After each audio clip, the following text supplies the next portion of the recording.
आहे तसे आहेत तो शार्क और व्हेल, तुला भीती नाही वाटत का मग या माशांची? या माझं पण हे खूप म्हणजे I am very grateful to have such experiences. I dived with whale sharks in Philippines.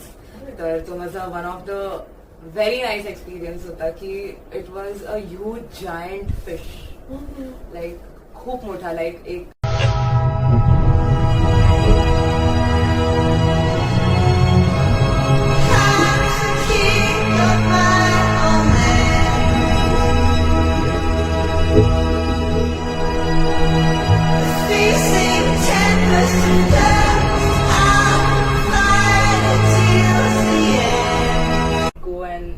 ocean will take care of you. Great. Yeah. मग तुझं आजपर्यंतचं पर्सनल रेकॉर्ड असं काय आहे? माझं पर्सनल रेकॉर्ड आहे अराउंड 38 meters. Great. अँड माझा personal breath hold time आहे around 4 minutes 8 seconds. हाय, hello, नमस्कार. स्वागत आहे मंडळी तुमचं वेद तरुणाईचा या संवाद मालिकेमध्ये. अरे बापरे, हे आजकालच्या मुलांचं कसं होणार अशी चिंता करणाऱ्यांना चिंतन करायला लावणारी ही संवाद मालिका वेद तरुणाईचा. मंडळी, आज खास तुमच्या भेटीसाठी आलेली आहे कोकणची एक धाडशी तरुणी, जिने ट्रेनी पायलट म्हणून उंच भरारी मारत विशाल आकाशाची निराळी अनुभवलेली आहे आणि त्याच सोबत फ्री डाईव्ह ट्रेनर म्हणून अथांग समुद्रामध्ये डीप डाईव्ह करत एका श्वासामध्ये तब्बल 120 फूट खोल डीप डाईव्ह करत तिने त्या समुद्राची निळाई आणि गहराई देखील अनुभवलेली आहे. अशी भारतातील मोजक्या फ्री डाईव्ह ट्रेनर्स पैकी एक आणि महाराष्ट्रातील एकमेव आणि पहिली फ्री डाईव्ह ट्रेनर, कोकणचा अभिमान आणि चिपळूणची जलकन्या समृद्धी देवळेकर आपल्यासोबत आज गप्पा मारणार आहे. समृद्धी, तुझं या एपिसोड मध्ये खूप खूप स्वागत. आणि सर्वात आधी आमच्या प्रेक्षकांना आणि आम्हाला ऐकायला आवडेल की हा फ्री डाईव्ह प्रकार म्हणजे एक ऍडव्हेंचरस समुद्री खेळ आहे, तर त्याबद्दल भारतामध्ये इतकी माहिती नाही आम्हाला, तर आमच्या प्रेक्षकांना याबद्दल जरा डिटेल माहिती सांगशील? नक्कीच. पहिलं तर थँक्यू, खूप छान इंट्रोडक्शन दिलं तुम्ही. आणि डायव्हिंग म्हणजे एका श्वासात डीप डाईव्ह करणं. तर अनलाईक स्कुबा डायव्हिंग मध्ये आपल्याकडे सिलेंडर्स असतात, इक्विपमेंट्स असतात, आपण ज्याच्यामध्ये ब्रीथ करू शकतो. But free diving is something like you are trusting your own one breath and you go dive into the ocean. Yeah, so that is what free diving is. म्हणजे हे सगळं ऐकून असं म्हणजे जितका तो ऍडव्हेंचरस आहे, जितका थ्रिलिंग आहे, तितकंच रिस्की पण आहे का? तर free diving it is an extreme sport, but it is also beautiful sports. जर आपण योग्य ती सेफ्टी आणि योग्य ती ट्रेनिंग जर घेतली, योग्य त्या लोकांसोबत जर तुम्ही डाईव्ह केलं, तर it's a safe sports. I can say that. Protocol आणि सेफ्टी मेजरमेंट, डिसिप्लिन्स असं काही असतं? या, ह्याच्यामध्ये पण खूप वेगवेगळ्या टाईप्सचे डिसिप्लिन्स असतात फ्री डायव्हिंग मध्ये. जसे की आपण पूलमध्ये काही डिसिप्लिन्स असतात की त्याला म्हणतात स्टॅटिक म्हणजे तुम्ही एकाच जागेवरती न हलता तुम्ही तुमचा फेस पाण्याखाली इमर्स करून तुम्ही फक्त तुमचा श्वास रोखून ठेवताय. तुम्ही कुठेही जात नाही, तुम्ही जस्ट एकाच ठिकाणावरती आहे, तर दॅट इज कॉल्ड स्टॅटिक. आणि दुसरं एक डिसिप्लिन आहे डायनॅमिक्स म्हणजे तुम्ही किती लांब डिस्टन्स कव्हर करू शकता पूलमध्ये वन ब्रेथ मध्ये, दॅट इज डायनॅमिक्स. आणि मग आपण जेव्हा ओशन मध्ये येतो, जेव्हा ओशन मध्ये डाईव्ह करतो, तर तिथे पण काही वेगळे डिसिप्लिन्स आहेत, जसे की free immersion. So free immersion is basically एक लाईन ट्रेनिंग असते आमची, ज्याच्या रेफरन्सनी तुम्ही डीप खोल जाता. तर ती लाईन एक रेफरन्स म्हणून असते. म्हणजे तो असा रोप या एका व्हिडिओमध्ये बघितलं जातं. तर that's just safety and that's just a reference rope. Yeah, so तुम्हाला नेहमी तुम्ही कनेक्टेड असता त्या रोपशी आणि तुमच्या हाताला नेहमी एक लॅनियार्ड म्हणून आमचं एक इक्विपमेंट आहे, ऑल्सो फॉर सेफ्टी, की जस्ट इन केस समुद्र खूप वास्ट आहे, ठीक आहे, आपल्याला नाही माहिती की रोज कंडिशन्स खूप चेंज होत असतात ओशन्सचे पण. तर मग खूप करंट असतो की तुम्ही खूप इकडे जाऊ शकता, तिकडे जाऊ शकता, तर की तुम्ही त्या ह्याच्यासोबत नाही जायला पाहिजे, त्याच्यामुळे आपण ती रेफरन्स रोप ठेवतो Okay. की तुम्ही एका ठिकाणी राहा आणि एका ठिकाणी खालती जा आणि एका ठिकाणी वरनं वरती या. तर that is just the reference. म्हणजे लोकेशन Yeah. Site Yeah. करण्यासाठी करण्यासाठी. थोडक्यात. Yes. Okay. आणि म्हणजे डाईव्ह करताना म्हणजे although you are a trainer Yes. तर कायम असं एकटीने जाणं अलाउड आहे का? कसं? नाही तर फ्री डायव्हिंग नाही, पण डायव्हिंगचा फर्स्ट रूल आहे की never डाईव्ह alone. Oh. So it's like you always have to have somebody to dive with you. So it's called a buddy system. So either की तुमच्या जे सर्टिफाईड तुम्ही आहात, same certification level, like exact level, same लेवलचे दोन diverse पाहिजे जे लोक ट्रेन करू शकतात एकत्र. Okay.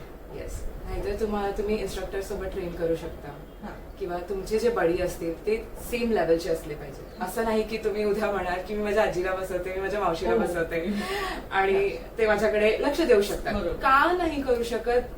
Safety reasons again. तुम्ही तुमचा ब्रेथ होल्ड करताय, खूप सारे चान्सेस आहेत. वरती येताना मोस्टली चान्सेस असतात ब्लॅकआउटचे, शॅलो वॉटर ब्लॅकआउट्स बोलतात त्याला. तर तिकडे खूप जेव्हा आपल्या बॉडीमध्ये जेव्हा ऑक्सिजनची कमतरता होते, जेव्हा खूप ऑक्सिजन कमी होतो, तेव्हा काही होत नाही, पण एक डायव्हर अनकॉन्शियस होऊ शकतो त्यावेळेस. तर मग त्याला सेफ्टी कशी द्यायची, त्याच्यासोबत पण कोणीतरी पाहिजे. आणि हे मेनली जेव्हा 5 ते 10 मीटर मध्ये शेवटच्या होता शॅलो वॉटर ब्लॅकआउट्स. तर त्यामुळे त्यांना नेहमी कोणतरी, जर समज माझी कुठली तरी डीप डाईव्ह आहे, तर माझा बडी किंवा जे पण मला सेफ्टी द्यायला येतात तेव्हा हाफ वे मला लाईक 10-15 मीटर्सला ते खालती येतात आणि मला सेफ्टीसाठी वरती माझ्या सोबत ते डाईव्ह करतात. तर माझ्या डोळ्यात बघत की ते सायन्स बघतात की ओके सगळं नॉर्मल आहे ना, मी नॉर्मल आहे ना, की काही प्रॉब्लेम तर दिसत नाही. जस्ट इन केस त्यांना दिसलं की काही सायन्स असतात की तुम्ही खूप रिलॅक्स तुमची बॉडी होते आणि जेव्हा हे साईन्स आहेत की तुमच्या बॉडीमधली ऑक्सिजन लेवल खूप कमी झाली आहे, तर then they can approach you and they can bring back to the surface. Great. म्हणजे Yeah. तो आहे रिस्की बट त्याचसाठी ते काही प्रोटोकॉल्स Protocols आहेत आहेत. की Yes. ऑलवेज तो बडी असतो असतोच. सोबत Yes, yes. तुमच्या सोबत. Yes. सो याचं एक प्रॉपर ट्रेनिंग असणार आहे. So Yes. मग इंडियामध्ये त्याच्या काही ट्रेनिंग अकॅडमीज आहेत किंवा तर इंडियामध्ये पण असे काही इन्स्ट्रक्टर्स आहेत माझ्यासारखे जे ट्रॅव्हल करतात आणि लोकांना शिकवत आहेत की फ्री डायव्हिंग नक्की काय आहे किंवा त्याच्याबद्दल सगळे जे पण काही ट्रेनिंग आहे ते काही इन्स्ट्रक्टर्स पण देत आहेत इथे इंडियामध्ये. अंडमान्समध्ये म्हणा, महाराष्ट्रामध्ये पण आहेत जे हे सगळे जे प्रोग्राम्स तुम्ही एखादा प्रोग्राम एक्झिक्यूट करत असाल, बरोबर ना, ट्रेनिंग म्हणजे, तर तो प्रोग्राम असा कुठल्या एखाद्या असोसिएशनचा असतो किंवा ऑर्गनायझेशनचा असतो का? तर ते कुठले ऑर्गनायझेशन्स आहेत की जे तुम्हाला सर्टिफाईड करतात ऍक्च्युली? सो इकडे ऑर्गनायझेशन पॅडी आहे, SSI आहे. PADI is basically professional association of diving instructors. आणि SSI is also scuba school international. तर मग हे आहेत जे मेनली हे दोन जे ऑर्गनायझेशन्स आहेत ते इंडियामध्ये खूप जास्ती चालत आहेत. तर त्यांच्या अंडर हे सर्टिफिकेशन्स देतात आणि त्यांच्या अंडर त्यांनी जे बनवलेले जे गाईडलाईन्स आहेत आणि जे प्रोटोकॉल्स आहेत, रूल्स आहेत, ते आम्हाला फॉलो करायलाच लागतात. आणि त्यांच्याच ह्याचे आम्ही सर्टिफिकेशन देतो त्याच ऑर्गनायझेशन. तुझं जे झालं ते कुठलं? ते माझं पॅडी आहे, पॅडी ऑर्गनायझेशन आहे. मी पॅडीची फ्री डायव्हिंग इन्स्ट्रक्टर आहे. आणि आता तू जे ट्रेनिंग देतेस ते कुठल्या ते सुद्धा सेम ऑर्गनायझेशन? पॅडीच आहे. पॅडीज असोसिएटेड आहे. ओके. एका श्वासात तू 120 फूट डीप डाईव्ह केलं, तर हेच तुझं म्हणजे एक साधारण एक पर्सनल रेकॉर्ड असतं ना आपलं. म्हणजे आता आमच्या सायकलिंग मध्ये तर आम्ही नॉर्मली असं करतो की बाबा आज मी 200 किलोमीटर सायकलिंग केलं, तर आता मला पुढचं माझं एक पर्सनल टार्गेट असेल की मी 300 किलोमीटर करेन किंवा स्पीडचं एखादं टार्गेट असतं. तसं तुमचं पण असेल ना की next time you might be keep on challenging yourself? Challenges तर आहेत. मी असं फिक्स नंबर्स किंवा माझं फिक्स टार्गेट्स नाही आहेत की मला ह्याच डेप्थ मध्ये जायचं. It's all about your self, how you surrender and how your body adapts to that depth. So it's like you just surrender and just let it go and ocean will take care of you. Great. Yeah. Personal record आहे around 38 metres Great. And माझा personal breath hold time आहे around 4 minutes 8 seconds. So yes म्हणजे एक lung capacity पण असते ना Yes. Oxygen store करण्याची. Right so तुमच्या ट्रेनिंग मध्ये ही लंग कपॅसिटी इम्प्रुव्हाइज करण्यासाठी वगैरे असं पण काही फिजिकल ट्रेनिंग असतं का? हा येस ऑफकोर्स लाईक मी म्हणेन की जसे की एक नॉर्मल माणूस आणि एक डायव्हर लाईक एक फ्री डायव्हर दोघांची पण लंग कपॅसिटी सेम आहे लाईक नॉर्मल ह्युमन बिंग्स मध्ये 4 ते 6 लिटर्स लंग कपॅसिटी असते. बट डिफरन्स एवढाच आहे की मला माहिती आहे की मला माझा ऑक्सिजन कसा यूज करायचा आहे या आणि मी ब्रेथ होल्ड करते माझं CO2 टॉलरन्स खूप हाय असतो. नॅचरली काय होतं जे नॉर्मल ह्युमन बिंग्स आहेत किंवा नॉर्मल जे आहेत ते 30 सेकंड्स 1-1.5 मिनिटं श्वास रोखू शकतात. पण जर त्यांनी ट्रेनिंग घेतली किंवा ह्याचे काही एक्सरसाइजेस असतात किंवा असं काही ते केलं तर त्यांची लंग कॅपॅसिटी तर नाही बट त्यांचं जे टॉलरन्स असतं रिलॅक्सेशन असतं तुम्ही जेवढे रिलॅक्स आहात तसं तुमचं ऑक्सिजन कन्झर्व तुम्ही करताय. आणि जर तुम्ही पॅनिक असाल नॉर्मली काय होतं की लोकांना थोडा 30 सेकंड्स पण श्वास रोखून ठेवला तर 30 सेकंड्स नंतर ते पॅनिक झाले तर it's like they can hold their breath but because of that panic ते त्यांचा ऑक्सिजन लगेच यूज होतोय. One can say physical as well as mental game. Yes, 100%. So तुमच्या ट्रेनिंग मध्ये या दोन्हीवरती काम केलं जातं. दोन्हीवरती काम केलं जाते. How mindful you are and you have to be present wherever you are. Great. आता बघ ना म्हणजे साधारणपणे अगदी पूर्वीपासून म्हणजे घरातही आपण ऐकतो की कोणाला फारसा असं राग आला किंवा चिडचिड करत असेल तर आपण म्हणतो ना की बाबा एक दीर्घ श्वास घे म्हणजे तुला शांत वाटेल बरं वाटेल. तर तुम्ही तर इथे किती मोठा असा म्हणजे दीर्घ श्वास घेऊन ब्रीथ होल्ड करून तुम्ही डीप डाईव्ह करता. तर तो अनुभव कसा असतो म्हणजे खूपच सुंदर अनुभव आहे. तुम्हाला तसं शांत शांत वाटतं खाली गेल्यानंतर? हा खूप म्हणजे जसं की आम्ही डाईव्ह स्टार्ट करताना जेव्हा मी खालती जाते तेव्हा खूप सारे एक्सपिरियन्सेस येतात जसे की वाढतं प्रेशर की पाण्याचं प्रेशर वाढतंय आणि एक पॉइंट येतो जिकडे त्याला बोलतात फ्री फॉल. तर जेव्हा तुम्हाला पाणी स्वतः खालती खेचून घेतं तर तेव्हा तुम्हाला जास्त एफर्ट्स नाही द्यायला लागत. You just have to surrender yourself. तर मग तुम्ही एकदम रिलॅक्स स्टेटमध्ये जातात. ते खूप मेडिटेटिव्ह काइंड ऑफ स्टेट असतं जेव्हा मी खालती जातो. आणि मग नंतर वरती येताना सुद्धा सेम लाईक दोन्ही पण डिफरंट एक्सपिरियन्स आहेत. खालती जाणं सुद्धा खूप वेगळं आहे. खूप मेडिटेटिव्ह वाटतं आणि खूप फोकस्ड असतं. आणि तेच वरती येताना थोडंसं चॅलेंजिंग होऊन जातं कारण का तुम्हाला खूप अर्ज येते की तुम्हाला ब्रीथ करायचा तुम्हाला तो पहिला श्वास घ्यायचा आहे पण तुम्हाला पॅनिक पण नाही व्हायचंय. So you have to be very calm even if you are feeling like you are getting out of breath you have to stay calm and you just have to be present there. So काय जास्त difficult आहे म्हणजे खाली जाणं की वरती येणं? Difficult नाही मी बोलणार बट चॅलेंजिंग म्हणेन मी. जो वरती येण्याचा पार्ट असतो कारण का तिथे खूप जास्ती मेंटल स्ट्रेंथ खूप जास्ती यूज करायला लागते कारण का तुम्हाला काम राहायला लागतं. पॅनिक नाही होऊ शकत तुम्ही. जर तुम्ही पॅनिक झालात तर तुम्ही ऑक्सिजन यूज करणार जास्त कन्झम्पशन जास्ती होणार तुम्ही. तर त्यामुळे मग ते शॅलो वॉटर ब्लॅकआउट्स होऊ शकतात त्या टाइप्समध्ये. आता जेव्हा तू आता समुद्रामध्ये असे डाईव्ह अनेक केला असतील समुद्राच्या त्या अंतरंगाबद्दल आम्हाला कायमच कुतूहल असतं. आम्ही जे लांबून आणि वरून बघतो समुद्राला किंवा जास्तीत जास्त स्विमिंग किंवा बोटिंग मधून असं बघितलं जातं. तर जे आपल्याला दिसत नाही जे खूप खोल आहे त्याच्याबद्दल कायमच माणसाला कुतूहल असतं. आम्हाला जरा सांग ना त्या अंतरंगाबद्दल इंटेरियर्स. नक्कीच. तर समुद्र खूप वास्ट आहे आणि खूप मोठा आहे आणि जेव्हा तुम्ही समुद्रामध्ये एंटर करता तेव्हा तुम्ही स्वतःला खूप छोटे समजता की एवढ्या मोठ्या समुद्रामध्ये मी एकदम छोटासा प्राणी आहे.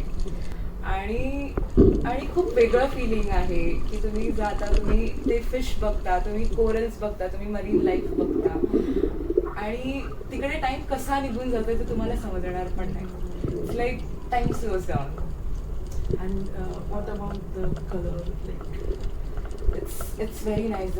कलरफुल जे कोरल्स असतात आणि ते लाईफ कोरल्स असतात कधी कधी. आता इथे खूप जास्त म्हणजे मी वेस्ट कोस्टमध्ये इकडे आपल्या महाराष्ट्रामध्ये पण डाईव्ह केलं, त्यामुळे खूप असं पोल्युशनमुळे किंवा प्लास्टिक्समुळे किंवा अशामुळे खूप इफेक्ट करतं समुद्रावरती. या so मग मरीन कॉन्झर्वेशन बद्दल तुझं काय?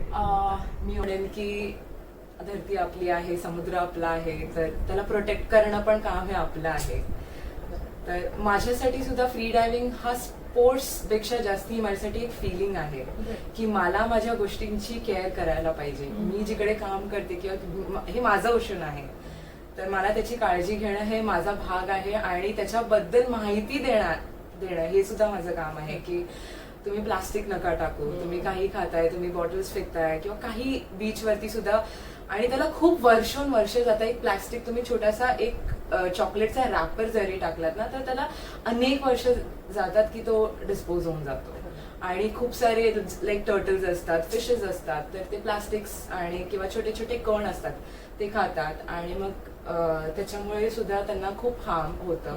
किंवा फिशिंग नेट्स असतात, लोक फिशिंग करायला जातात, तर कधी कधी फिशरमॅन्स असतात, त्यांचे नेट्स असेच सोडून देतात. तर कधी कधी काय होतं की टर्टल्स ते फसतात त्याच्यामध्ये आणि मग त्यांचा जीव जातो त्याच्यामुळे. तर मग ह्या गोष्टी आपण नक्कीच या गोष्टींवरती लक्ष द्यायला पाहिजे आणि जी आपली गोष्ट आहे त्याची केअर केलीच पाहिजे, मला असं वाटतं. तू कधी असं मोठ्या फिशेसच्या सोबत तुला कधी असा एक्सपिरियन्स आलाय का? म्हणजे जसे आम्ही ऐकतो शार्क और व्हेल, अशी तुला भीती नाही वाटत का मग या माशांची? या मला माझं पण हे खूप म्हणजे I am very grateful to have such experiences. I have dived with whale sharks and whale sharks in Philippines. तर तो माझा one of the very nice experience होता की it was a huge giant fish.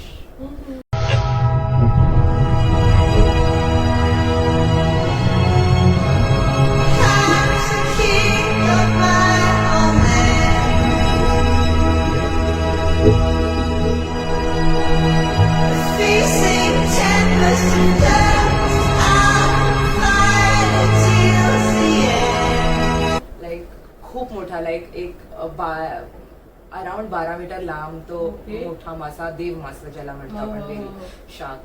तर त्याच्यासोबत मी डाईव्ह केलं होतं आणि एक असा प्रसंग झाला होता की मी खूप जवळ आली होती त्या व्हेल शार्कच्या, त्याच्या टेल जवळ आली होती. मग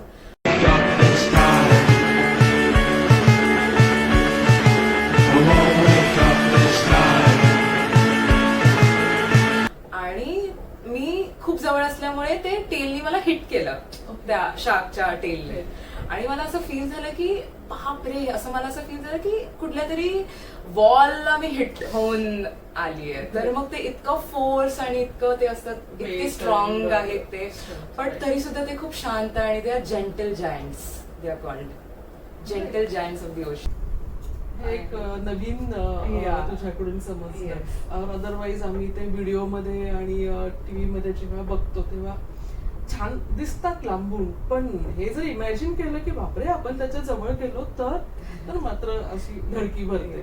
तुझ्याकडून हा एक वेगळा छान अनुभव ऐकायला मिळाला म्हणजे प्राण्यांबद्दल की they don't harm like until and unless we don't do anything, or if they don't think you as a predator, then nothing. म्हणजे त्यांना ह्युमन बिंग्स मध्ये झिरो इंटरेस्ट असतो आणि खूप सारे असं असतं की लोकांना त्यांची भीती वाटते, त्यामुळे ते लोक त्यांना काहीतरी करायला जातात. मग ऑफकोर्स तुम्ही दुसऱ्यांच्या घरात गेलाय आणि त्यांना थोडी पण भीती वाटली तर ऑफकोर्स आहे की ते लोक हार्म बॅक करणार. तर त्यांच्याच म्हणजे मी तर म्हणेन की थोडंसं जरी तुम्ही डाईव्ह करताय, ह्या माशांसोबत जाताय, टर्टल सोबत जाताय, त्यांना रिस्पेक्ट करणं ही खूप मोठी आहे. त्यांच्यापासून थोडंसं डिस्टन्स ठेवा. असं नाही की तुम्ही जा आणि एकदम बघा किंवा असं काही. बरोबर. आता समृद्धी, तू यातच तुझं करिअर करतेस फ्युचरमध्ये सुद्धा, आता बघ ना, म्हणजे तू मला वाटतं की BSc इन एरोनॉटिकल इंजिनिअरिंग केलंस, त्यानंतर तू ट्रेनी पायलटचा कोर्स केलास, ट्रेनी पायलट म्हणून होतीस सुद्धा, तू कामही केलंस. नंतर तू फ्री डायव्हिंगचं परत ट्रेनिंग घेतलंस, आता तू फ्री डाईव्ह ट्रेनर म्हणून काम करतेस. छान, म्हणजे हे सगळं ॲडव्हेंचरस गेम्स मधलं तुझं पॅशन आहे. पण मग यामध्ये तुझ्या घरातल्यांचा रिस्पॉन्स कसा होतो? तू प्रत्येक वेळी जेव्हा तुझा हा चॉईस घरात सांगितला असशील ना की मला हे शिकायचं आहे, मला आता हा कोर्स करायचा आहे, तर माझी आई माझी ती पण माझ्यासारखीच आहे. लाईक तिला पण खूप आवडतं की ऍडव्हेंचरस इकडे जात, नवीन काहीतरी गोष्टी ट्राय कर, हे कर ते कर.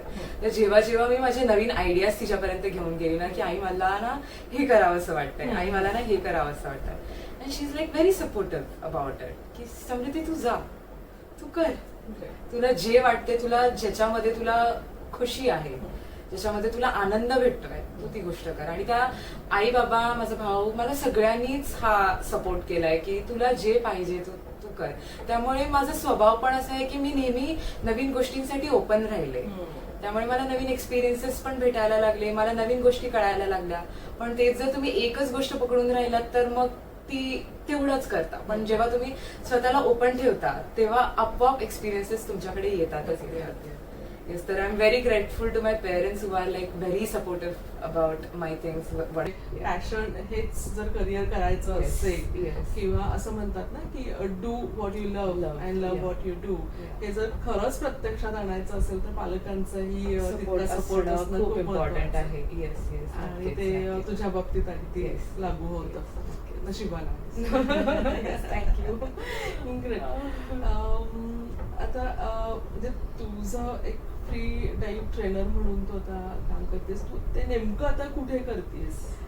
सो आता मी सिंधुदुर्गमध्ये होते.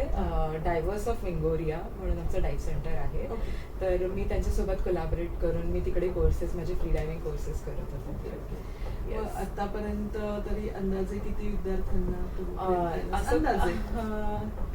कुठले भारतातलेच आहेत? नाही, भारताच्या बाहेरून पण माझे स्टुडंट्स आले आहेत. एज मध्ये सुद्धा लाईक 75-80+ एजचे माझे स्टुडंट्स राहिले आहेत. एज लिमिट असतं का? हा, म्हणजे तुम्हाला स्टार्ट करायला like 12 years of age it's the minimum age you can start your free diving journey. But it's open for all. But तुम्हाला सर्टिफिकेशन साठी करायचं असेल तर it's like about 12 years minimum. तर असे माझ्याकडे खूप डायव्हर्स काइंड ऑफ स्टुडंट्स आलेले आहेत. जसे की हे मी सांगितलं 75-80 इयर्सचे एक हजबंड वाईफ होते आणि त्यांनी खूप छान केलं. लाईक मला त्यांच्याकडे बघून मला खूप इन्स्पायरिंग वाटत होतं की ओ माय गॉड, हे लाईक खूप त्यांचे एज आहे आणि तरी सुद्धा त्यांना काहीतरी नवीन ट्राय करण्यासाठी त्यांची जी इच्छा होती आणि त्यांचे जे एक्साइटमेंट होती ती माझ्यासाठी खूप जास्ती, ते माझ्यासाठी होतं की wow, this is what I am doing it for. Like त्याच्यामुळे मला जी आनंद मला भेटत होता ते जास्ती माझ्यासाठी होतं. परत माझ्याकडे मी एक पॅरालिम्पिक स्विमर आहे, तर मी त्याला पण ट्रेन केलं आहे. तर मी असे हे आहे की मी अडॅप्ट करते लोकांकडे. मी जेव्हा ट्रेन करते तेव्हा it's not about everybody, it's about single person, every person. कारण का every person is different. So मला प्रत्येक माणसाशी मला अडॅप्ट करायला लागतं, त्याच्या बॉडी सोबत, की तुम्हाला काय पाहिजे, तुम्हाला काय, तुम्ही कसा करू शकता. तर मी अडॅप्ट करते आणि मग मी तुम्हाला तसं ट्रेनिंग करते. म्हणजे every human being is different, त्याच्याशी तुला आधी कनेक्ट व्हावं लागतं. छान अनुभव आहे ना, खूप छान, खूप मस्त. आता समृद्धी, हे सगळं करता करता म्हणजे फ्री डायव्हिंग हे टुरिझमचं पण पार्ट आहे ना. फ्री डायव्हिंग म्हणजे जसं की बाली वगैरे या देशामध्ये मला वाटतं की फ्री डायव्हिंग होतं. म्हणजे जसं आपल्याकडे मालवण तारकर्लीला स्कुबा डायव्हिंगचा स्पोर्ट आहे की टुरिझम साठी तो फेमस आहे. तसं फ्री डायव्हिंग हा पण एक टुरिझमचा भाग आहे का? आता सध्या तरी इंडियामध्ये हा ग्रोइंग स्पोर्ट्स आहे. खूप लोकांना ह्या स्पोर्ट्स बद्दल जास्ती काही माहिती नाहीये. People are not aware about the sport. But जर हे अवेअरनेस जर लोकांपर्यंत आणलं की या स्पोर्ट्स बद्दल आपण माहिती दिली किंवा आपण पोहोचलो लोकांपर्यंत, तर त्यांना कळेल. आणि आपल्या भारतामध्ये एकदम खूप अपाट आहे, कॅलिबर आहे खूप लोकांच्या. कॅलिबर आहे की आपल्याकडे योगा आहे, आपल्याकडे प्राणायाम, आपल्याकडे खूप आयुर्वेद आहे जे खूप ह्या गोष्टी हेल्प करतात फ्री डायव्हिंग ह्या स्पोर्ट्समध्ये. तर मला असं वाटतं की खूप क्षमता आहे आपल्या इंडियन्सकडे की ह्या स्पोर्ट्समध्ये ते खूप हाय उच्चांक गाठू शकतात. म्हणजे आपल्याला तसा स्कोप आहे टुरिझम डेव्हलप करण्यासाठी. आणि कोकणाला तर एक खूप मोठा विस्तीर्ण असा समुद्र किनारा आहे, खूप सुंदर समुद्र आहे. आणि म्हणजे कोकणच्या टुरिझम मध्ये सुद्धा हे फ्री डायव्हिंग फायदा होऊ नक्कीच. नक्कीच नक्कीच नक्कीच. म्हणजे एक नुसतं कोकणच नाही पण पूर्ण भारताला आपण एक इंटरनॅशनल स्तरावरती नेऊन ठेवू शकतो असं माझं. म्हणजे तू जे सांगितलंस ना मगाशी की डीप डाईव्ह केल्यानंतर खूप शांत वाटतं, तर तो मेंटल रिलॅक्सेशन साठी सुद्धा फ्री डायव्हिंग करू शकतात. नक्की नक्की नक्की. खूप लोक आहेत ते जे फक्त मेडिटेशन साठी करतात किंवा खूप छान. म्हणजे खूप लोक असं असतात की डेप्थ त्यांच्यासाठी मॅटर नाही करत. म्हणजे असं नाही असायला पाहिजे की तुम्ही 10 मीटर मध्ये आहात, तुम्ही खूप रिलॅक्स्ड आहात, तेच आहात, पण तुम्ही तेच 20 मीटर पर्यंत जायचंय तुम्हाला आणि पण तिथे पॅनिक आहात. तुम्ही काय चूज कराल की 10 मीटर मध्ये तुम्ही रिलॅक्स्ड आहात की 20 मीटर मध्ये जाऊन पॅनिक होत? मला जर रिलॅक्सेशन हवंय तर I will go for shallow water. 10 metre पर्यंत आय फील रिलॅक्स असं. म्हणजे रोजच्या हेक्टिक लाईफ मधून बाहेर पडणे काही दिवसांसाठी मेंटल रिलॅक्सेशन म्हणून सुद्धा मी फ्री डाईव्ह बघू शकते. नक्कीच नक्कीच. म्हणजे खरंच खूप मोठा स्कोप आहे, खूप मोठा स्कोप आहे. येस, हे कारण का also it is a competitive sports. तर ह्याचे आपण रेकॉर्ड्स बनतात. लाईक बाहेरगावी या स्पोर्ट्सला खूप जास्ती डिमांड आहे ह्या फ्री डायव्हिंगसाठी. पण इंडियामध्ये तरी अजून कमी आहे. त्यामुळे मी बाहेर लोकांना बघितलंय की जसं तुम्ही स्कुबा डायव्हिंगचा एक्सपिरियन्स घ्यायला जाता, तसंच ते लोक पण फ्री डायव्हिंगचा म्हणून एक्सपिरियन्स घ्यायला जातात. ओके. याचे आणखी काय बेनिफिट्स आहेत? म्हणजे खाली जाऊन फोटोग्राफी वगैरे असं? हा नक्की नक्कीच. मी तर सांगते हे जे पण आताचे नवीन फोटोग्राफर्स आहेत किंवा ते नक्कीच फ्री डायव्हिंग ट्राय करू शकतात आणि they can go for under water photography आणि ह्याच्यामध्ये सुद्धा काम करू शकतात. ते ऑर्गनायझेशन सोबत काम करू शकतात. मरीन कन्झर्वेशन आहे त्याच्यासाठी ते लोक काम करू शकतात. तर तुम्ही फ्री डायव्हिंग आहे तर आता खूप सारे प्रोजेक्ट्स असतात, पूर्ण जगभरात हे प्रोजेक्ट चालू असतात मरीन कन्झर्वेशनचे, की तुम्ही आर्टिफिशियल रीफ्स आता हल्ली बिल्ड करायला लागले की तिकडे तुमचं कोरल्स आणि जे आहे ते मरीन लाईफ वाढवण्यासाठी एक आर्टिफिशियल रीफ तयार करतात जिकडे तुमचे फिशेस आणि सगळे जण येतात आणि मग ते एक नवीन नॅचरल हॅबिटॅट मध्ये ते बनवून जातात. ते खूप हेल्प करतं एक इकोसिस्टम साठी. सो फ्री डायव्हिंग असं मल्टिपल वेजने बेनिफिशियल आहे. Physically, mentally. आणि वेगवेगळ्या बेनिफिट्स साठी सुद्धा, जसे तू आता सांगितले करिअर करायचं तुम्हाला, फोटोग्राफी मध्ये करायचं, then again that will give a different. तर तुझं नेमकं काय फ्युचर मध्ये फ्री डाईव्ह ट्रेनर आता तू आहेस, तुझं काय भविष्यामधली स्वप्न आहेत, अम्बिशन आहे? तर लोकांना अवेअर करून देणं ह्या स्पोर्ट्स बद्दल. तर मला खूप रिच आउट व्हायचं आहे पूर्ण भारतामध्ये आणि मला वर्कशॉप्स घ्यायचे आहेत की मी लोकांपर्यंत अशा वेनी पोहोचू शकते. मी वर्कशॉप्स ऑर्गनाईज करणार आहे पूर्ण भारतामध्ये. आणि खूप मला असं इच्छा आहे की मी फ्युचर फ्री डायव्हर्स मी बनवू. आणि आम्हाला पण इन्स्ट्रक्टर्सची खूप गरज आहे कारण का मी एकटी पूर्ण भारतासाठी तरी नाही आहे. तर मला असं आहे की मला पण असे खूप सारे फ्री डायव्हिंग इन्स्ट्रक्टर्स बनवायचे आहेत या भारतामध्ये की जे सगळीकडे पूर्ण भारतामध्ये हा स्पोर्ट्स पोहोचू शकेल. सो तुला आणखी अशाच फ्री डाईव्ह ट्रेनर्सची गरज आहे. भारतातून आणखी जास्तीत जास्त फ्री डाईव्ह ट्रेनर्स तयार व्हावेत अशी इच्छा आहे तुझी. आणि कॉम्पिटेटिव्ह फ्री डायव्हिंग मध्ये यायचं? हा, म्हणजे माझी आहे इच्छा. कधीतरी मला एक्सपिरियन्स करायचंय की कॉम्पिटिशन कशी असणार आहे माझ्यासाठी. तर नक्की मला स्वतःसाठी ट्रेन व्हायचंय, मला नवीन डेप्थ पर्यंत जायचंय आणि त्याच्यासाठी मी नक्की कम्पीट करेन फ्युचरमध्ये कधीतरी. आणि अशा ज्या आता मुली आहेत ना की ज्यांना असं चाकोरी बाहेरचं करिअर, हे चाकोरी बाहेरच करिअर आहे, राईट राईट राईट. तर करिअर करायचं आउट ऑफ द बॉक्स त्या विचार करतात. आता काय बऱ्याचशा शाळेतल्या विद्यार्थिनी असतील, आपण खास करून मुलींच्या बाबतीतच बोलूया, किंवा आता कॉलेजमध्ये शिक्षण घेणाऱ्या मुली आहेत, तर त्यांना तू काय सांगशील की ज्यांचं असं थॉट प्रोसेस चालू आहे की I want to do something different, something exciting, thrilling किंवा वेगळं काहीतरी? पहिलं तर मला त्यांचा हा विचार आहे त्याच्यामध्येच मला खूप चांगला वाटतंय की काहीतरी नवीन करायचं आहे. एवढंच म्हणेन की just believe in your self. तुम्ही तो कॉन्फिडन्स ठेवा की हा मी करू शकते आणि यू आर लिमिटलेस, तुम्ही काहीही करू शकता. खरं म्हणजे एम्पॉवर्ड वुमेन एम्पॉवर्स वुमेन. म्हणजे तुझं जे काही मगापासून मी ऐकले तुझे विचार, यातून मला हेच लक्षात येतंय की तुला असेच आणखीन म्हणजे तुझ्यासारखा विचार करणारे लोक आसपास, त्यांना तुला तयार करायचंय आणि तसे असावेत अशी तुझी मनापासूनची इच्छा आहे. सो मला वाटतं की भारताची जी वुमेन एम्पॉवरमेंटची चळवळ आहे ती तुझ्यासारख्या मुलींच्यामुळे आणखी मजबूत होणार आहे. आणि विकसित भारताचं 2047चं जे स्वप्न आहे ते असं डोळस होतंय. आणि विकसित भारताचं हे 2047चं स्वप्न सत्यात उतरेल असा विश्वास नक्की वाटतोय मला. तुझ्यासारखी तरुणाई जेव्हा भारताचं बळ बनणार आहे त्या केसमध्ये, तर नक्कीच. आणि मला पण असेच लोक माझ्या आसपास पण असेच वुमेन्स पाहिजेत की जे एक भारताला एक वेगळ्या स्तरावरती घेऊन जातील आणि त्यांच्यामध्ये ती कॅलिबर आहे. आणि कारण का मुली विचार करतात की मी कसं करू कसं नाही, तुम्ही करा. तुम्ही फक्त तुमच्यावरती विश्वास ठेवा की तुम्ही सगळं करू शकता.